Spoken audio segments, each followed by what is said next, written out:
Selamat pagi Bapak Ibu sekalian, para pengunjung ya yang hadir di lapangan Renon pada pagi hari ini. Perkenalkan, nama saya Nyoman Sudi. Saya kebetulan berdinas di Dinas Kesehatan Provinsi Bali. Pada kesempatan pagi hari yang cerah ini, saya mencoba menyampaikan, memberikan informasi dan sekaligus mengajak seluruh masyarakat ya, bagaimana informasi yang sedang tren sekarang tentang penyakit yang baru, yaitu tentang virus Zika ya. Mungkin Bapak Ibu sekalian sudah banyak mendengar, banyak melihat di TV, barangkali di media. Virus Zika ini ternyata menjadi satu trending topik ya, yang menyebabkan masyarakat kita cukup ketakutan ya. Nah, Bapak Ibu sekalian, pada kesempatan ini kami coba berikan informasi sedikit tentang virus Zika ini. Apa itu virus Zika gitu ya.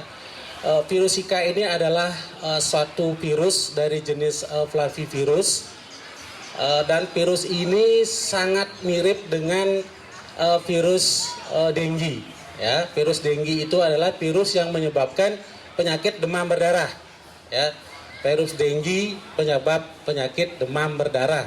Jadi bukan nyamuk Aedes-nya yang menyebabkan demam berdarah, tetapi adalah virus dengue-nya yang dibawa oleh nyamuk Aedes aegypti ya. Jadi virus Zika pun sama. Virus Zika ini sama seperti virus dengue gitu ya. Jadi virus Zika ini merupakan virus yang banyak, yang artinya awal ditemukan di daratan Afrika, di benua Afrika, kemudian di daratan Amerika Latin ya. Jadi kasus ini menjadi KLB di negara-negara di daerah Afrika dan daerah Amerika Latin. Kemudian virus ini beberapa waktu ini sudah mulai mampir ya ke negara Asia. Mungkin Bapak Ibu sudah para mendengar, virus ini sudah sampai di Singapura, dan korbannya cukup banyak ya, sudah ratusan sudah terdeteksi positif virus Zika ya. Kemudian virus ini juga sudah mendekati Indonesia lagi, sudah sampai di Malaysia, sudah ada sekitar 15 sampai 20 yang terdeteksi. Kemudian kita juga sudah semakin dekat dengan virus Zika ini karena virus ini sudah sampai di Australia. Ya, virus ini sudah sampai di Australia. Bagaimanapun juga Bali adalah daerah pariwisata yang turisnya sebagian besar berasal dari Australia, kemudian dari Singapura, dari Malaysia, sehingga besar kemungkinan kita di Provinsi Bali, di Indonesia pada umumnya, kita akan mungkin juga tertular oleh virus ini ya.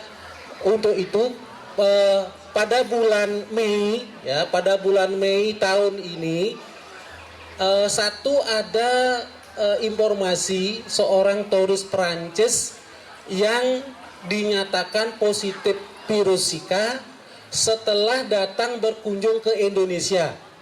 Tepatnya turis ini berkunjung ke Yogyakarta dan Bali, sehingga akhirnya pemerintah kita mendapat komplain. Bulan Mei tanggal 13 sampai tanggal 15 kita melakukan penyisiran terhadap informasi ini. Kita melakukan sampel darah ya di Kabupaten Badung dan di Gianyar, karena perkiraan kita Badung merupakan pusat dari akomodasi penginapan dari para turis ini. Kemudian Gianyar adalah tempat tujuan wisatanya yang paling banyak. Kemudian kebetulan dua kabupaten ini kasus demam berdarahnya paling tinggi, sehingga akhirnya kita melakukan penyisiran di dua kabupaten ini. 52 sampel yang kita ambil untuk pemeriksaan kasus Zika ini ya, untuk virus Zika ini ternyata semua hasilnya negatif ya. Jadi kesimpulan kita, virus ini sementara belum mampir di Bali, tetapi kita patut waspada, ya. Mari kita waspada virus Zika ini supaya tidak menyebar di Bali, karena satu saja terkonfirmasi positif virus Zika itu sudah merupakan KLB bagi daerah kita, kejadian luar biasa. Untuk itu mari bersama-sama kita mencegah penularan, penyebar luasan dari virus Zika ini. Nah, kemudian tentu Bapak Ibu ingin mengetahui apa tanda-tanda orang yang sudah terserang virus Zika ini, ya. Tanda-tandanya itu adalah, yang pertama biasanya itu adalah sakit kepala, demam, ya, sakit kepala, demam, kemudian nyeri otot, nyeri sendi, dan bahkan disebabkan disertai dengan melemahnya konjungtivita, artinya mata bisa kita memerah, ya. Mata ada kemerah, kita demam, sakit kepala, kemudian lemas, nyeri sendi, nyeri otot. Nah, ini biasanya kondisi ini biasanya berlangsung 2-7 hari, ya. Rasa sakit itu terasa 2-7 hari. Nah, virus, ya, orang yang terserang virus Zika ini akan sembuh dengan sendirinya. Orang yang terserang virus Zika ini akan sembuh dengan sendirinya. Ini berbeda dengan demam berdarah. Kalau demam berdarah harus betul-betul dirawat, ya, diawasi, dirawat. Nah, kalau virus Zika ini dia akan sembuh dengan sendirinya. Dalam kondisi tubuh orang yang kondisinya bagus itu antara 7-12 hari dia sudah akan sembuh. Ya, 7-12 hari dia sudah akan sembuh. Artinya efek nyeri sendi, sakit nyeri otot itu sudah akan menghilang. Nah, itu tanda-tandanya. Kemudian biasanya juga disertai dengan adanya bintik merah pada kulit. Nah, kalau Bapak Ibu sekalian menemukan kondisi seperti ini, ada keluarganya, kemudian ada tetangga atau siapapun yang diketahui seperti ini, sebaiknya segera datanglah ke pelayanan kesehatan. Ya, meskipun sampai saat ini belum ditemukan vaksin maupun obat untuk virus ini, ya. Tapi datanglah ke pelayanan kesehatan. Kenapa? Di tempat pelayanan kesehatan Bapak Ibu akan diberikan cara-cara bagaimana mengurangi rasa sakit, ya, mengurangi rasa sakit yang diakibatkan oleh virus ini, ya. Yang bisa dilakukan adalah perbanyaklah minum air putih. Tujuannya adalah untuk menghindari dehidrasi, ya. Kemudian bisa minum obat penghilang rasa nyeri, ya. Minum obat penghilang rasa nyeri dan penurun demam. Hanya itu yang bisa kita lakukan, ya. Kemudian ingat, datang ke pelayanan kesehatan. Nah, bagaimana penularan virus ini? Ya, seperti yang saya sampaikan tadi, virus ini hampir sama dengan virus dengue, virus penyebab demam berdarah. Sehingga pengendaliannya pun sama dengan bagaimana caranya kita mengendalikan penyakit demam berdarah. Ya, yang kita lakukan adalah yang pertama, bagaimana kita menghindari gigitan nyamuk. Ya, bagaimana kita menghindari gigitan nyamuk. Kemudian yang kedua, kalau kita tidak bisa menghindari gigitan nyamuk, mestinya kita harus bisa melaksanakan PSN, pemberantasan sarang nyamuk. Kita coba nyamuknya yang kita hilangkan. Ya, karena satu tadi tidak ada obat, virusnya ini tidak bisa dibunuh, gitu. Sehingga nyamuknya lah yang harus kita kendalikan. Mari kita lakukan PSN plus bila perlu. PSN itu salah satunya pemberantasan sarang nyamuk itu adalah 3M plus, ya. M yang pertama itu adalah menutup, ya. Menutup semua tempat penampungan air yang kemungkinan besar bisa dijadikan tempat untuk bersarangnya nyamuk. Yang kedua, kalau tidak bisa ditutup, menguras, ya, membersihkan secara berkala tempat penampungan air, apapun itu tempat penampungan air, ban bekas umpamanya, ya, kemudian gentong-gentong air, pas bunga, tempat minumnya burung, itu merupakan tempat-tempat potensial untuk nyamuk ini berkembang biak. Sehingga mari lakukan PSN bersama-sama.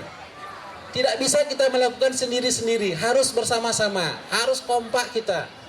Ya, bila perlu kita lakukan gerakan serentak pemberantasan sarang nyamuk.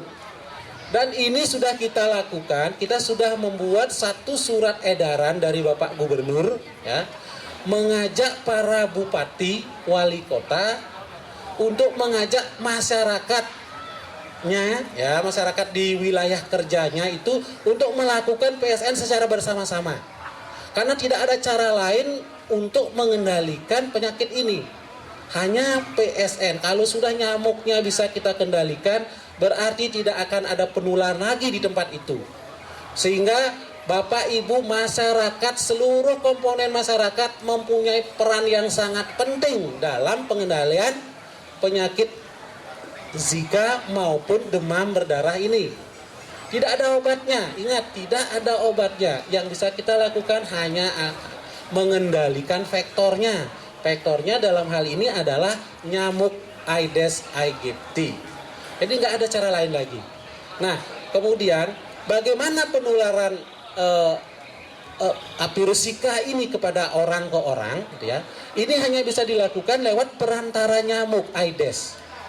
Ya, kalau di daerah tersebut sudah ada yang positif dinyatakan kena virus Zika, kemudian orang ini digigit oleh nyamuk Aedes, nyamuk inilah yang akan bisa menularkan ke orang lain. Ya, tidak bisa dari orang ke orang, kecuali dari ibu hamil kepada bayinya. Ini yang perlu kita waspadai. Kalau ada ibu hamil yang sedang hamil, kemudian menunjukkan gejala, tanda seperti yang saya sampaikan di awal tadi, yaitu demam, sakit kepala, kemudian ada bintik-bintik merah di kulitnya, nyeri sendi, nyeri otot, sebaiknya segera ibu hamil ini diajak ke pelayanan kesehatan. Kita akan mengambil sampel darahnya. Kalau ini positif Zika, jadi kita akan mau selamatkan bayinya. Karena virus ini ternyata disinyalir bisa menyebabkan bayi mengalami mikrosefali. Mikrosefali itu adalah bayi yang badannya normal tetapi kepalanya sangat kecil. Kepalanya hanya sekepalan tangan begini. Sehingga ini akan mengganggu kesehatan si bayi. Perkembangan otak, kecerdasan, segala macam akan terganggu. Beda, ini kebalikan dari hidrosefalus. Ini adalah mikrosefali. Jadi kepalanya kecil. Nah, ini yang kita hindari. Bagaimana kita meminit ibu hamil ini supaya bayinya tidak tertular oleh virus Zika ini. Tetapi kalau orang dewasa, orang seperti kita yang tertular, virus ini akan mati dengan sendirinya dalam waktu 7 hari. Ya. 7 sampai 12 hari kita akan sembuh. Nah, untuk itu tidak ada jalan lain yang harus kita lakukan. Bagaimana kita melakukan kebersihan lingkungan, kebersihan rumah kita. Maka kami selalu menyampaikan kepada seluruh masyarakat bahwa jadilah jumantik di rumah sendiri. Jadilah juru pemantau jentik di rumah sendiri.